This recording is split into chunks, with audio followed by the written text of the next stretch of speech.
Ma'am Uttar Pradesh की जो सरकार है उसने अगर विकास किया है तो मैंने इससे पहले भी कहा है, जिस ओवरब्रिज के नीचे मैं खड़ा हूँ इसी ओवरब्रिज में इतने खड्डे हैं कि आप जाएंगे गाड़ी का टायर पंचर हो दग जाए पता नहीं। दूसरी बात आती है गड्ढा मुक्त सड़कों के। अगर उत्तर प्रदेश इस सड़कें गड्ढा मुक्त हुई हैं तो जिस हाईवे पे आप खड़ी हैं अभी इस पे काम पूरा नहीं हुआ। जब चुनाव आ गया तो इनको डर सताने लगा कि बछरावा की सीट आप हार जाएंगे, रायबरेली में एक भी सीट नहीं जीतेंगे, तब इन्होंने मजबूरन काम लगाया। वो नजर उठा के देखिए, एक बस स्टॉप है, इस बस स्टॉप पे बाढ़ आ जाती है, आदमी जा नहीं सकता, 3000 यात्री यहाँ से लखनऊ जाता है। कौन सा विकास किया आपने बताइए? ये प्राथमिक विद्यालय है क्या इनकी सरकार बना? इससे पहले पूर्ववर्ती सरकार बनाई, एक भी प्राथमिक विद्यालय बनाया क्या? चिकित्सालय पे आ जाता हूँ, अभी चिकित्सालय में जाएंगे समाजवादी सरकार का बोर्ड लगा मिलेगा, चिकित्सालय का जीर्णोद्धार जो भी उसमें सुविधाएं है वो समाजवादी सरकार में। तो भारतीय जनता पार्टी को तो मैं चैलेंज करता हूँ, अगर उन्होंने विकास किया है तो एक विकास गिना दे, कोई स्टेट सरकार की 10 योजनाएं गिना दे भारतीय जनता पार्टी के लोग। कह रहे हैं कि मलाई जैसे रोड बना दी है, बड़ी बड़ी होर्डिंग पोस्टर एडवर्टाइज दे के बता रहे हैं, कह रहे हैं कि बहुत काम किए हैं, सपनों का पूरा किया है, फ्री राशन, मुफ्त इलाज दे रहे हैं, डिजिटल इंडिया, मेकिंग इंडिया, और एयरपोर्ट का उद्घाटन भी करा, शिलान्यास भी किया है, मेडिकल कॉलेज भी बना रहे हैं और कॉरिडोर भी बना दिया, काशी कॉरिडोर। मैं रोड पे आ रहा हूँ, रोड पे जहाँ पे मैं खड़ा हूँ ठीक इधर कैमरा घुमाइए, रोड है। भारतीय जनता पार्टी अभी तक ये रोड क्यों नहीं बना पाई? लोक निर्माण विभाग कहता है मेरे अंडर में, नगर पंचायत कहता है मेरे अधीन है। अगर दो लोगों के बीच में जनता पिस रही है तो मुख्यमंत्री किस लिए? आप बताइए। उत्तर प्रदेश परिवहन की ये बसें निकलती हैं, यहाँ पे 1000 यात्री खड़े रहते हैं, मोदी जी की बसें जाती हैं रैली के लिए, जनता परेशान है, हैरान है। 400 रुपए, 300 रुपए, 200 रुपए से ऊपर आज लेबर की जो है आमदनी नहीं है, 220 रुपए का तेल खरीदता है। बताइए लोग परेशान है कि नहीं है? जिसका बेटा स्कूल पढ़ने जाएगा 500 रुपए का रिचार्ज कराएगा और वो 200 रुपए कमाएगा, बताइए उस माता पिता का क्या होगा? महंगाई कमर तोड़ है। जनता अगर आवाज उठाती है तो हाथ पैर तोड़ने के लिए सरकार बैठी हुई लाठी चार्ज होती है। आरक्षण को खा लिया गया है। बताइए 59,000 भर्ती हुई, उसमें 27% के हिसाब से 18,000 भर्ती होने चाहिए और दलित पिछड़े के बेटे को मात्र 2,000 भर्ती की गई। उसके बाद जब उन्होंने आंदोलन किया कितनी लाठियां बरसाई गई। सरकार ईमानदार है, सरकार दमदार है, सरकार कह रही है सबका साथ, सबका विकास, सबका विश्वास जीतने की बात कहते हैं, आप बता रहे हैं। मैं तो सरकार को कह रहा हूँ, सरकार जितना पैसा एड में ब्रांडिंग में खर्च कर रही है उतना पैसा अगर जनता के लिए धरातल पे दे देती तो निश्चित तौर पे सरकार को जनता ईमानदार कहती। अगर मोदी सरकार ने प्रचार किया तो प्रचार के सिर्फ पुलिंदा खोल के दिखा दे कि मैंने इतने का ऐड किया है तो जनता उनको क्षेत्र में घुसने नहीं देगी। यहाँ किसान आंदोलन करता है, किसानों के ऊपर गाड़ियां चढ़ा दी जाती है, किसानों को पाकिस्तान, खालिस्तान, अफगानिस्तान, जापान बताया जाता है। उसी किसान के बाद मांगे मान लेते हैं, कहते हैं नहीं भाई साहब हम किसानों का बिल वापस लेते हैं, पहले उन्हें खालिस्तानी पाकिस्तानी कहते। कैसे सरकार है ये आप बताइए? तो सरकार तो बता रही है ना सपनों को पूरा किया, नया उड़ान दिया, यूपी को नंबर 1 बना दिया है। आप रायबरेली में खड़ी हैं, अभी यहाँ से जाइए जहाँ पे किसानों का धान खरीदा जाता है, उनसे पूछ लिया 1875 रुपए में धान खरीदना जाना चाहिए। किसान वहाँ लाइन लगाए खड़ा हुआ है, धान नहीं खरीदा जा रहा। बौनी को छोड़ के दूसरा धान खरीदा जाता हूँ, मैं चैलेंज करता हूँ बौनी को छोड़ के दूसरा धान खरीद ले। और 12-12 रुपए में धान किसान बेचने को मजबूर है। बताइए 12 रुपए में कितना उसकी आमदनी हो जाएगी? तो 2022 में किसानों का दुगुनी होने इंतजार करिए ना। मैम आप तमाम किसानों के बीच में जाइए, उनसे पूछिए, बताएं किसान कैसे आए। तो आज किसान अपनी लागत से, अपने पैसे से जब खेत में धान गेहूं लगा रहा है तो योगी जी के किसान उसको चरे जा रहे हैं, खा जा रहे हैं, किसान आत्महत्या कर रहा है। ये मैं नहीं कहता, सरकार के आंकड़े बता रहे हैं कि इस बार सबसे ज्यादा किसानों ने आत्महत्या की। NCRB के रिकॉर्ड के आंकड़े बताते हैं कि सबसे ज्यादा छात्रों ने, नौजवानों ने आत्महत्या की है। क्राइम सबसे ज्यादा उत्तर प्रदेश। जिस जगह पे आप खड़ी हैं यहीं पे मजबूरन मुझे आंदोलन करना पड़ा। एक बेटी के साथ ऐसी दुर्घटना हुई कि पूरा बछरावा की आवाम सड़कों पे आ गई थी, उसकी हत्या कर दी गई। आज तक पता नहीं चलता है कहाँ क्या होता है। बताइए कौन सी महिला की सुरक्षा दे रहे हैं, महिला को सुरक्षा दे, महिला शक्ति, देश की शक्ति। अभी तो आपने देखा होगा मोदी जी बोल भी रहे थे महिला की शक्ति की बात करने में बछरावा में खड़ा हूँ, दूर की बात नहीं करोगा। बगल में पटेल नगर है, खुलेआम महिला की चेन खींच ले गई, भार्गव भटिया पे चेन खींच ले गई। और आज तक चेन समाजवादी पार्टी में 2017 की सरकार के पहले, सुनिए 2017 की सरकार के पहले जब समाजवादी पार्टी की सरकार हुआ करती थी तो यही गुंडे जो 2017 की सरकार के बाद आज कुछ जेल में हैं और कुछ लोग अस्पताल से निकल नहीं पा रहे हैं। जो लोग अस्पताल से निकल नहीं पा रहे थे वो जो है या जेल में है या तो अस्पताल के मेरी बात अंदर। सुनिए, ये मौजूदा सरकार तो कह रहे हैं कि बाकी सबसे अलग है, ये ईमानदार है, ये दमदार है, तो अगर ये सेम समाजवादी की जैसे है तो फिर क्या फायदा? बहुत अंतर। देखिए 2014 की सरकार के 2017 की जब सरकार के पहले जब समाजवादी पार्टियों की सरकार हुआ करती थी तो उत्तर प्रदेश में गुंडे सरकार चलाया करते थे। 2017 की सरकार के बाद जब 2017 में योगी जी की नेतृत्व की सरकार बनी तो लोगों को ये महसूस हुआ, जनता को ये महसूस हुआ कि हाँ अब अपराध कम होगा। बात रही अपराध की, चैन स्नैचिंग के क्षेत्र में हो रहे हैं तो अपराध पूर्णतः कोई नहीं बंद कर सकता। क्या समाजवादी पार्टी की जब सरकार हुआ करती थी तो क्या क्षेत्र में बछावा भर में कोई अपराध नहीं हुआ करता था क्या? तो सवाल तो यही है ना कि समाजवादी ने अच्छा नहीं किया होगा इसलिए जनता ने उखाड़ के फेंका। बहुत अच्छा किया और वो लोग बोलने का कोई अधिकारी नहीं है। जो 60 साल तक केंद्र में सरकार चलाने वाले कांग्रेसी उनको तो बोलने का कोई अधिकार नहीं है कि वो न बोले, वो कार्यक्रमों से बाहर रहा करे। सर्वप्रथम दूसरी बात तक अभी रायबरेली आई नहीं, एक बार भी सांसद देखने के लिए नहीं है। ये रायबरेली में क्या हो रहा है? कांग्रेस की बात रही क्षेत्र में एक बेटी के मामले को लेकर के कांग्रेसियों को यह भी सोचना चाहिए कि जिले की प्रथम नागरिक कांग्रेस की सुप्रीम लीडर राष्ट्रीय अध्यक्ष राष्ट्रीय कांग्रेस की यहाँ की सांसद है, वो लोग शर्म का विषय है। वो पहले अपने नेता को समझाएं कि इस क्षेत्र की सांसद है, वो अपने सांसद को क्षेत्र में आकर के उस चीज को उठावे, सदन में उठावे। और अगर वो उठाने के वो बताने के काबिल नहीं है तो ये भी कहने के काबिल नहीं है कि ये है वो है। पहले अपने जाकर के सांसद को समझावे, क्षेत्र में बनावे। लॉ एंड ऑर्डर की बात करता हूँ, भारतीय जनता पार्टी के पदाधिकारी उन्हीं के घर में लाखों रुपए की चोरी हो गई। कौन सा लॉ एंड ऑर्डर मेंटेन हुआ बताइए? हो सकता है पहले समाजवादी पार्टी की सरकार हुआ करती थी, उनके पार्टी के नेताओं के यहाँ चोरी नहीं होती। तो मैं कह रही हूँ कि फर्क क्या है भाई, फर्क क्या है? फर्क तो बता दो।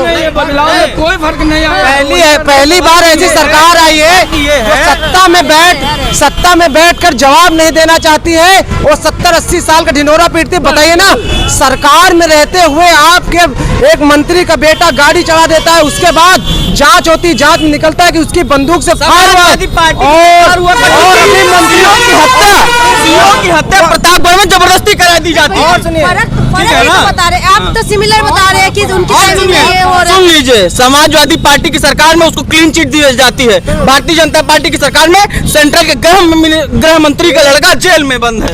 ये भी तो है ना कि जो मौजूदा मुख्यमंत्री है, जो हमारी जो डिप्टी सीएम जो है, उन्होंने भी तो अपना केस वापस ले लिया ना। किसने वापस ले लिया? मौजूदा जो सीएम। बताइए कौन से केस वापस ले लिया, किस मामले को लेकर? मंदिर के पैसे का घोटाला की आरोप नहीं लगे हुए थे। देखिए वो कोर्ट ने क्लीन चिट दी है ना उनको। कोर्ट ने नहीं दिया, इन्होंने खुद ही तो वापस लिए हैं केस। कैसे वापस ले लिए? आपराधिक मामले जो उत्तर प्रदेश के डिप्टी सीएम के ऊपर थे। अब एक मिनट रुकिए, आपराधिक मामले उत्तर प्रदेश सूबे के मुख्यमंत्री उनके मुख्य गलत देखिए, वो न्यायालय में था। अगर गलत आप साबित करेंगे तो न्यायालय किस लिए है? न्यायालय किस लिए है? आपने अपने आपराधिक मुकदमे वापस लिए, बताते हैं गुंडों को हमने जेल भेज दिया। आप खुद ही गुंडे शासन में बैठे। मैं कहता हूँ उत्तर प्रदेश के मुख्यमंत्री इतने अच्छी छवि लेकर बैठे हैं तो टेनी के बेटे के ऊपर आरोप लगे। श्रीमान टेनी जी ने इससे पहले भाषण भी दिया, उसके बाद पत्रकार भी उसी में लपेटे में आएगा, उसकी भी जान चली गई। उनको मंत्री पद से क्यों नहीं हटाया? क्योंकि आपको ब्राह्मण वोट का सवाल है, ब्राह्मण वोट नहीं देगा, हमारी सरकार चली जाएगी। हटाइए। अगर बेटा बना दिया, उसका लड़का जेल में बंद है। क्यों? जब से बंद हो तब से वो जेल में बंद हुआ। पिता किस सह पर? लड़का क्यों बंद है? जब पिता दोषी है तो पिताजी को भी तो दंड मिलना चाहिए। क्यों नहीं हटाया मंत्रिमंडल से? आप ये देखिए, अपराधियों का संरक्षण देने वाली सरकार है। पहले मुख्यमंत्री जी बताए, अगर उनका मामला न्यायालय में था, उनके ऊपर आपराधिक मुकदमे थे, तो मुख्यमंत्री जी ने अपने मुकदमे क्यों वापस लिए? क्या उनको न्यायालय पे भरोसा नहीं? क्या मुख्यमंत्री जी स्वयं न्यायालय है? ये तय करे कि न्यायपालिका कार्यपालिका में क्या अंतर रहा? क्या उत्तर प्रदेश की सरकार ही न्यायालय हो गई है? जब भारतीय जनता पार्टी के लोग मुझे बताएं। उस पार्टी के नेता, जिस पार्टी की सरकार जब 2017 में जब समाजवादी पार्टी की सरकार थी उत्तर प्रदेश में, उस पार्टी में बलात्कार हो जाता था, मुख्यमंत्री जी उनको मंत्रिमंडल से हटा देते थे, उनके पिताजी उनको फिर से मंत्री बना देते थे। वो लोग अगर बोले तो शर्म का विषय है। पहले खुद में अंदर झाके, खुद का आत्मावलोकन करे, उसके बाद जो है सरकार किसी भी हो, महिला आरोप लगाए। चाहिए। महिला सुरक्षा होना चाहिए, ये सारी महिला चीजें। सशक्तिकरण होनी चाहिए। और प्रियंका जी ने इसकी बात उठाई है तो सारी पार्टियां उसकी बात कर रही है। इसके पहले कितने आए, कोई हुआ सुरक्षा? कुछ बोलना चाहेंगे? सुन रहे हैं इनकी बातें तो क्या सहमत है इनकी? ये भाजपा सरकार तो झूठी सरकार है, जुमलेबाजों की सरकार है। ईमानदार सरकार को झूठी सरकार बता रहे हैं भैया। नहीं, इससे पहले सपा की सरकार थी, बहुत बढ़िया सरकार थी, उसने काम किया धरातल पे। तो इस बार क्या करेंगे 22 में? इस बात उसको उखाड़ फेंकना है बस। आप भैया और विकास की बात होती है, विकास देख लीजिए आप इधर, विकास देखिए, विकास यहाँ वक्त नहीं हुआ क्या भैया? बस स्टॉप पर देखिए, बस स्टॉप पर दिखाइए, बस स्टॉप देखिए चल के, वहाँ विकास हुआ। शौचालय के लिए तो लोग परेशान रहते, बाहर से आते हैं, और टॉयलेट के लिए परेशान रहते। आप देखिए जाके जो ढाबा खुला हुआ है यहाँ पे, जाके वहाँ पे सब्जी और छोला वगैरह बंद तो है भैया। कहाँ बन गया? आप चल के देखिए, चल के आप सामने है, वहाँ देखिए, यहाँ ओवरब्रिज पे चढ़ के जाइए, एक हाथ गहरे गड्ढे हुए, वहाँ पर देखिए आप। ये विकास है क्या? ऐसा विकास नहीं होता। विकास नहीं हुआ क्या? बछरावा का विकास नहीं हुआ, विकास नहीं हुआ है, कोई विकास नहीं हो पाया। सब जगह को बछरावा का नहीं हुआ। यूपी क्या चाहती है? Bachhrawan railway station, Bachhrawan railway station नहीं देखिए आप, हमारे साथ चलिए, बछरावा बस स्टॉप देखिए, आप सुपर रोड देखिए, आप जाके देखिए लकड़ी के पुल जो ओवरब्रिज लगता है, लकड़ी के पुल जाते हैं, इसके गड्ढे देखिए, आप आंखों के सामने वो देखिए आप। विकास ही नहीं हुआ है। अरे जीता जागता सबूत है, वो देखिए आप। विकास इसे नहीं कहते। इधर जो स्टेडियम बना हुआ आप देखेंगे, 5 साल हो गए।